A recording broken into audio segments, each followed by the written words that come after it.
We're here at the MEPO organization in Tulsa, Oklahoma, at the Tulsa Country Club. Today we're talking about building a brand, traditional marketing, digital marketing, events, and more.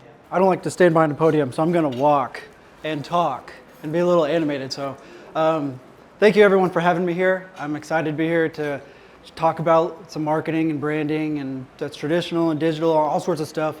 I hope this is something that you guys can take away and apply in your business or in your position, wherever you work. I do have some notes, some sheets. If you need a pen, we have some pens floating around. So if you decide to take some notes from today's presentation, or if you get some ideas, want to write down some questions to ask later, I'll be happy to answer those after the presentation. So building a brand starts here. It starts with building connections between you and your customers. And a lot of this is more than just a logo. It's more than just what you put on social media. It's more than just a website. It's what your customers say about you to other people, right? A lot of times you can find out what people say by looking at your reviews. Look at your Google, Facebook, Yelp reviews and stuff like that, and find the keywords. And if people are saying that, oh man, Hotshot Electric is professional. So-and-so shows up on time, right? Those are like some good brand keywords and things like that. So my name is Braedon Kruse. I'm going on 10 years in business with running an award-winning marketing agency year over year. I'm the host of the Brews in Business podcast. So if you guys are wanting to hear some great, amazing stories from people in various industries, such as insurance, financials, we've interviewed the CFO of Hideaway Pizza. So a lot of really great guests to hear their stories. I've got some business cards, or you can find that on Spotify, Google, anywhere you want to listen to podcasts. So it's a really good resource. Some key takeaways from today is I want to show you guys how branding affects everyone in your company, how to effectively market and advertise, know the available mediums, what platforms and resources are available that are out there, and some cool marketing tips and tricks. So where to start? A lot of people, when they ask and they go, well, what do you do? And I make a joke and I say, well, I sell attention. TV, billboards, radio, TV, social media, whatever it is. But what I really do is I help you look good, get found, and stay on top. And so does the rest of my team. Those are our 3 goals, and particularly in that order. So you wouldn't want to put up a billboard and start trying to get customers when I Google search you and I can't find anything about you. So there's some reputation management and some steps that you want to do in order. So look good. You want to make sure you've got good brand colors. You want to make sure you got good logos. If you've got vehicles, make sure those are wrapped and all that looks consistent. Good branding matters. Know your target audience. I'm gonna give you an example. One of the examples I was using yesterday was, I wouldn't necessarily use the colors pink if my target audience was bodybuilders. I would probably use the colors red and black, and the fonts and the typefaces and the shapes and the color schemes and all that stuff really matters. So know your target audience. Where do they live? What are their interests? How old are they? Where do they shop? What are their ages? Do they have kids? Does that matter? What is their income range? A lot of the stuff is really important to know before you even start getting into the logos and stuff too. And even before you start advertising and what your messaging is, all that stuff is really important. Good branding and messaging helps differentiate you from your competitors. So maintaining that consistency while a lot of other companies don't. If you see a red and white can, you think of Coca-Cola, right? Another example I was thinking about was, if Nike opened a hotel, what would it look like? Get a visual of that. It'd be fantastic. It'd be awesome. It would be amazing. They'd blow it out of the park. If you drive down the street and you see a bunch of hotels, you don't know if it's Marriott, if it's this Hotel Inn, or whatever it is. A lot of them, they just kind of look the same, I don't know if you guys, but I've booked a couple hotels and I've showed up at the wrong one and been like, oh, okay, well, it's the Marriott next door to it, or whatever it is. So maintaining that consistency in your branding and your messaging and your colors and everything like that can help with brand recall. So when you recognize the colors, red and black, or red and white, for example, like Coca-Cola, maybe when you see that can everywhere, it's going to make you think of that same brand over and over again. That'll help with your customers and decision making as well, and make them feel more comfortable. And when it's time for them to convert, they're going to convert with you. You can't see this too well, but this is an example of brand guidelines. And so where we're talking about different logos, have different shapes, different colors, different sizes, things like that. So you want to make sure you've got those. Just because you have a logo that's rectangular and that's how you originally made it, you need one that's square. You need one that maybe has your phone number underneath it if you put it on your car. It makes it a lot easier to go and set all that stuff set that up initially. And then like same thing with fonts and stuff too. So all that stuff is cool. So if you have all that laid out, that'll be really helpful for you and everyone else in your company to make sure that things stay consistent. There's a rule of sevens. So they say that it takes 7 times for someone to see something before taking an action. So again, going back to that brand recall that I was just talking about. Reach versus impressions. This is a real big common issue where a lot of people don't understand the difference. A reach is a unique viewer. So all you guys right now count as one person that I've reached. And well, technically one impression too. But if I saw, I think there was, no, not you, I think was it Doug? Somebody else that I saw yesterday. So I'd have 2 impressions on him, and I've reached him twice, and I've seen him twice. If you drive by a billboard back and forth, for example, is another example. Drive by a billboard twice, it's reached one person 2 times. So one person has been reached and 2 impressions. Sometimes companies will come to you and they'll go, oh, we can reach 100,000 people. Well, you're like, okay, that's great. How many impressions? And they go, well, there's 1 million impressions. Okay, well, that's cool. Now we're getting into the math. That would be like a 10 times frequency. So one person would see that billboard or that sign or impression 10 times. Does that make sense? We estimate that typically 74% of businesses don't track their data. They don't track their metrics. They don't track KPIs. They don't know where their customers come from, where their business comes from. This is a huge issue. So whenever you're trying to figure out, well, where do I market? Where do I advertise? Where's the best to spend my dollars? You got to track that full circle between sales, marketing, and accounting. Starting with marketing. Marketing can give you big picture numbers a lot of times and say, here's how many people we've reached, and here's what they've looked at, and here's how they've engaged. And then sales will tell you, hey, here's how many people we've converted. And they'll talk with marketing and go, here's where that came from. And then accounting will be able to give you those numbers and say, well, for example, there's a roll-off dumpster company that we worked with several years ago to help get them off the ground. And we continually had conversations where it's like, well, are these residential or are these commercial customers? And well, we're running a lot of residential campaigns. That's why we're not getting in a commercial business. So we would cut the residential marketing budget and apply that budget to the commercial side, right? And then they'd be like, well, why aren't we renting out these particular service lines to the commercial side? I'm like, because we're not marketing that specific service line to the commercials, right? Does that make sense? So being able to track all that, and it really takes a team effort to get all those numbers and get your ducks in a row, but it's worthwhile. And there's also that saying that probably plenty of you guys have heard, to where you waste 50% of your marketing, but you don't know which half, right? Get your numbers and get your ducks in a row, and that'll help a whole lot. Digital marketing. And some of these slides, I could sit here and talk about it all day. Like each one of these could probably be its own crash course. You guys see this stuff with digital marketing all the time. Websites in particular is your 24/7 salesperson, right? That should be everything that a customer could, would, or need to know in order to make a decision about doing business with you. So if going back to the branding and what they talk about and what they say on, when leaving reviews, start looking at your website and put that information on there. If your salespeople, if they look and they talk to customers and you have those conversations and they say, well, our customers really care about our process. Okay, well now add that to your website. First we start with a conversation, and then we come out and we do an estimate, and then we finalize our quote. Maybe you do like guarantees or same-day bookings or whatever it is, right? Portfolios and projects, like that's another really good one too. So if you guys do a whole new HVAC system and maybe there's 7 units at a residential house, that would be awesome to take some pictures before, after, during, or whatever, and kind of show what that looks like. So if a customer or potential customer, a viewer visits your website, they can look at that project and go, okay, well, I understand a little bit more about how that works, and I need something like that. And then your salespeople or yourself can refer to that particular project, right? So that's really cool. Unique service pages. This is another really good one. Let's say you do HVAC or electrical or whatever it is. HVAC in particular, you'll have install, service and repair, maintenance. You'll probably have mini split systems. Some companies even do duct repair. All those pages, those are all pages. Each one of those service lines need to have their own page.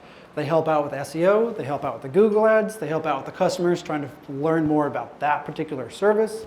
And use terminology that's not just in your industry, that you guys all have like a particular vocabulary. I may not have a clue what you're talking about. And I'll show an example of that here in a minute. Add some testimonials and then service videos. Make some videos talking about how the service works. That'll really help out your website. So where I just said that you guys have your own vocabulary and terminology and you know what that means, I don't. Maybe could be your customer. Google Trends. This is free to use, free software. And you can figure out what people look for here in Tulsa over the last 12 months, all the way back to 2005. And you can see trends that are seasonal and things like that. This is a hot water heater search that we did. And again, if this was larger, you'd be able to see it a little better. We compared hot water heater, tankless water heater, traditional water heater, and conventional water heater. We found out that nobody in Tulsa looks up traditional or conventional water heaters. That's an industry terminology that maybe some of you guys know how to differentiate the water heater side of things. But everyone searches, a lot of people search for hot water heater. And you're like, why do we throw in the hot in the beginning? That makes no sense. Well, it's because that's what people think about. Their water is hot, they need a hot water heater. And then water heaters is a big one, and then so is tankless. Tankless water heaters was another big search term. So using some resources like Google Trends, like that's free, and Google has a lot of other resources, can really help out. So that's the first bullet point is customer-focused content, making sure that your terminology, your service videos, and things like that are at the top. There's a lot of these 80-20 rules, and one of those applies to SEO. A lot of the results that you're going to find from so-called SEO work that's going to be done is on your website. Having those unique service pages, having those videos, having good photos, having good explanations of the services. And the other 20% is going to be having some presence on the MEPO website, for example. Maybe you've got a profile on there or a page that's about your business and that links to your website. Great, that'll help out as well. Social media and video. Customer engagement and brand recognition is huge on these. These are my 4 favorite. YouTube is kind of like its own ball game right now, but these are more of like kind of like the 2 to 3 times a week is fair enough. You don't need to, if you heard anybody that says you got to post 4 times a day on Facebook, don't do that. It's unnecessary. Now, if you're posting to 4 different things, like your page, your profile, a group or something like that, that's a little bit different. But even then, daily's a little excessive. You're going to clutter people's feeds, and it could cause people to just unfollow. So at minimum, 2 to 3 days a week is fine on all these platforms. If you really want to go gung-ho, get on TikTok and you can post 2 to 3 times a day. That's fine. There's enough inventory in that to really make a difference. And TikTok has a really good algorithm to push those out organically. Utilize the video content to capture the audience attention and deepen those emotional connections. Promote visual storytelling. This is one example where I've seen, if you go to TikTok and you look up HVAC or heating and cooling or technician or something around those lines, you should find a lot of technicians or a lot of business owners in this space to where they walk up to a condenser unit and this sucker's, it's broken, it's making noise, or it's nasty. I know you guys have probably seen a lot of nasty things, water heaters and condensers. You guys probably have a lot of stories with that. So you don't have to have a fancy camera. Take your phone, talk as you're doing it, and walk through what's actually happening. If I'm your customer and I'm watching that, I go, oh, okay, well, I wonder if I have that issue. Or I can go, I have that issue. I can either A, follow your instructions of what you did, and guess who I'm coming back to for more information? You, because you're now the thought leader. You are the one who taught me that. If I do it and I fail, I'm going to come back to this and be like, well, you did it, why couldn't I? I'm just going to hire you. Or maybe I just don't want to deal with that, I'm going to hire you either way. So tell some stories about like your experience like with your customers and things like that, and don't overthink it, make it simple. And again, you don't have to have a camera to do it. There's a rule, here are the 3 things when making your content. Make sure it's relatable, relevant, and shareable. Relatable, as in I've got to have a problem, you got to have the solution, it's got to make sense to me. It's relevant. You can't be trying to sell pantyhose as an HVAC company. It's not relevant, right? It's got to be shareable. So I've got to be able to like share it. I've got to want to share it. I've got to want to tell my friends about it. It's got to make it easy. So at the end of the video, whatever that solution looks like, it's got to be like, oh, okay, well that helped me out. Now I got to share this. Traditional marketing, and the trade space. This is a really favorable thing to do, but again, I'm going to kind of go all the way back to look good, be found, and stay on top. Those 3 steps. Make sure you look good before you start the traditional marketing, because it has such a broad reach with limited control and tracking abilities. If you do billboards, TV, or radio, for example, everyone's your customer on those platforms, for the most part. If you have a billboard up on Highway 169, probably a third of those are renters, or maybe half. I mean, I know that's changing, but a lot of those people are renters. They're not going to care about changing out their water heater. That's not their problem, you know. So if you spend those marketing dollars on the digital aspect, you're able to target those people a lot more specific and make sure that ad money that you're spending is actually going to be seen by homeowners. So on the traditional marketing side, it's great if you want to reach a lot of people and reach them fast, and it can help out with like some authenticity and stuff too, which I'll talk about that here in a minute. So you got radio, TV, billboards, but then you got sponsorships. So like maybe you guys would sponsor a MEPO event or HBA event, which my God, those just came out yesterday? Okay, they almost all sold out. I was floored because I was talking with a couple of members on Wednesday, and I was like, oh, I want these, I'm interested, this is kind of like what our budget is. And then, but I was like, I need to know more before I'm just like, yeah, here's a check or whatever. And then that morning it was like, well, half the things that you wanted were gone. And then by noon it was like, okay, well now 2 more are gone. And I was like, okay, well I guess I'll take the scraps this year, whatever. Local events, these are like trade shows, or Halloween's coming up, and a lot of main streets like Broken Arrow, Jinx, and Owasso, they'll do trick-or-treat things, and the businesses can come up and set up like a table, pop-up tent, and the whole team can dress up and hand out candy. That's a really good like event that's community, local-based. Those are good. And print.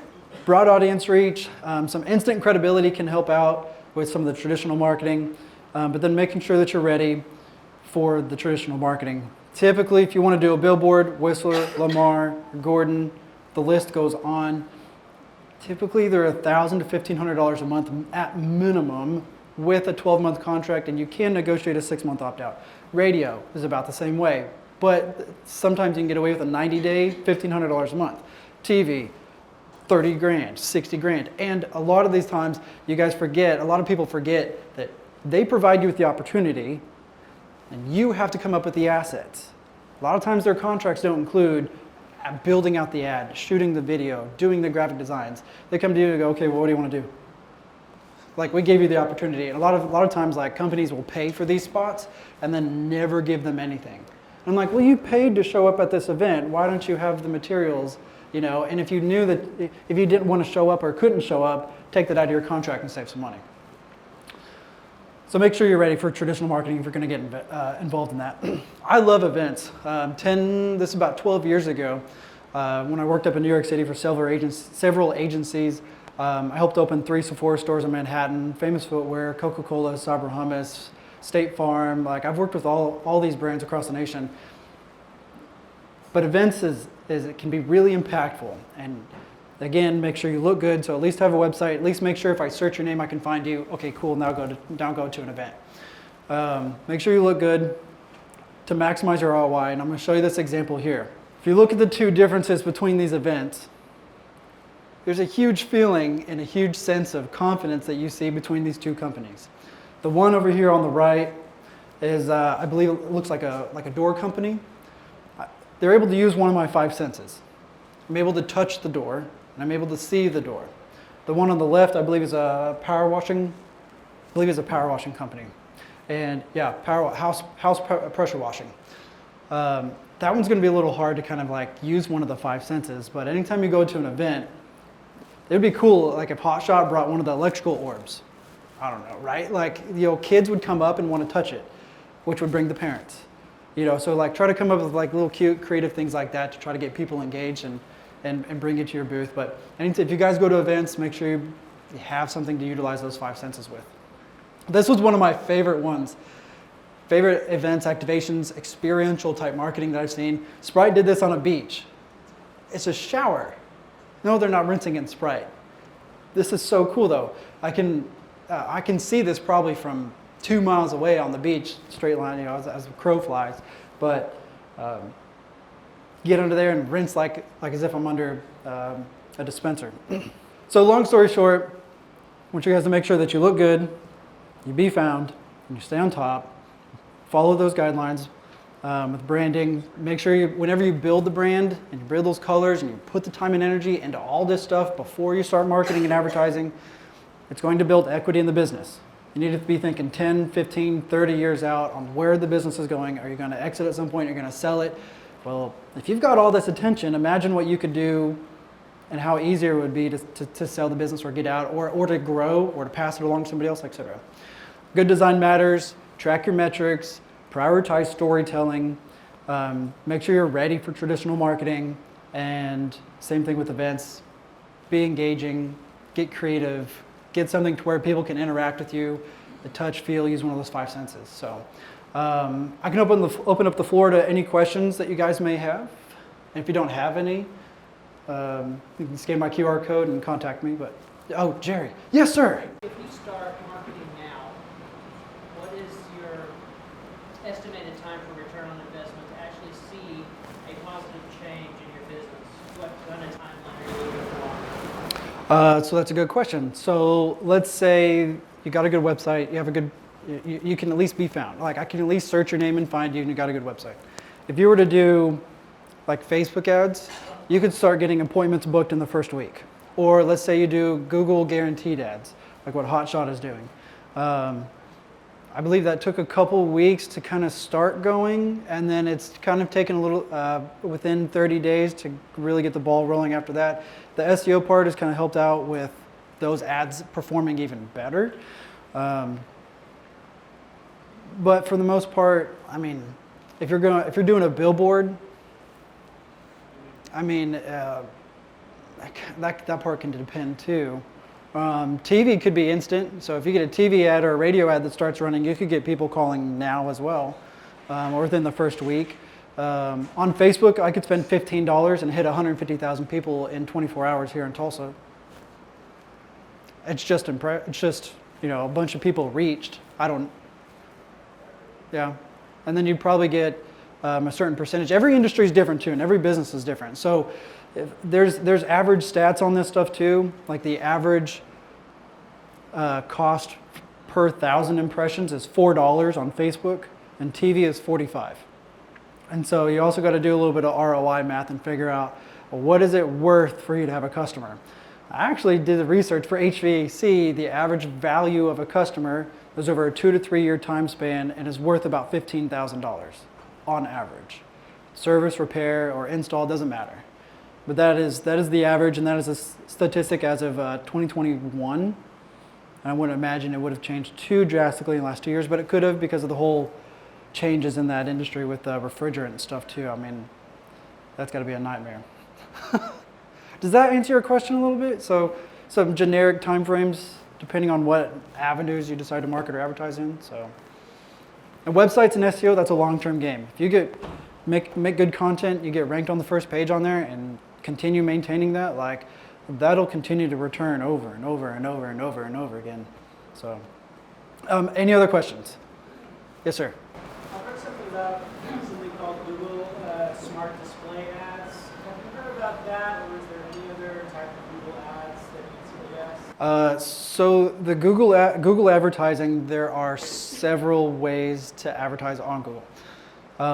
First, you want to pick your objective. That usually has to do with sales, impressions and reach, conversions. There's multiple. So once you select your objective, then you have the option to be able to select the type of ads. You can do YouTube ads, search ads, display ads, and what he was referring to was smart Google ads. Those can be a little hit or miss, but what those are almost your plug and play. Anybody can do those. It's not that hard. Select your objective, select smart ads, and then you have the option to select 3 to 5 headlines and 3 to 5 descriptions. And what the smart ads do is they take those variations and they swap them back and forth, and you may have 50 different ads that you'll never actually see unless you search your own name and find your ad. But you'll never be able to see all 50 variations because Google's going to do their own thing and try to swap up those texts and that copy based on whatever's going to work.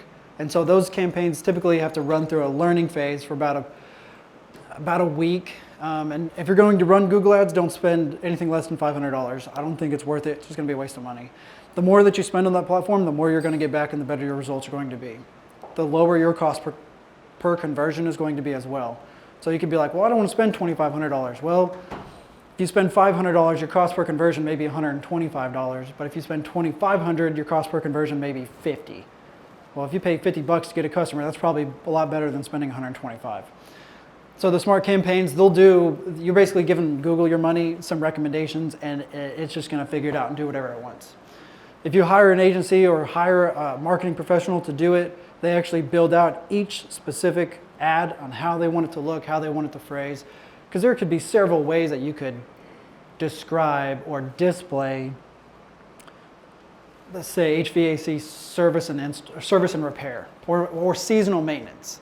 Like you could have 10 different ads that are about the fall seasonal maintenance, and you could have 2 or 3 with an offer. You could have 2 or 3 that talk about a 24/7 emergency service. You could have 2 or 3, and they're all somewhat geared to it's fall, or maybe you got a couple about furnaces. And so you're actually telling Google, no, you can't change the ads. These are exactly the way I want you to look. It's a little bit more time consuming to build those out individually, which is why a lot of people just like to do the smart campaigns and just let Google do it. But then you're at the mercy of whatever they want to do. Does that make sense? Well, that's all that I have for you guys. You can't really scan this QR code, I guess. I don't know if it'll work with the projector, but I've got my card. If you guys need help, got questions, whatever it is, I'm here for you guys, and thanks for having me.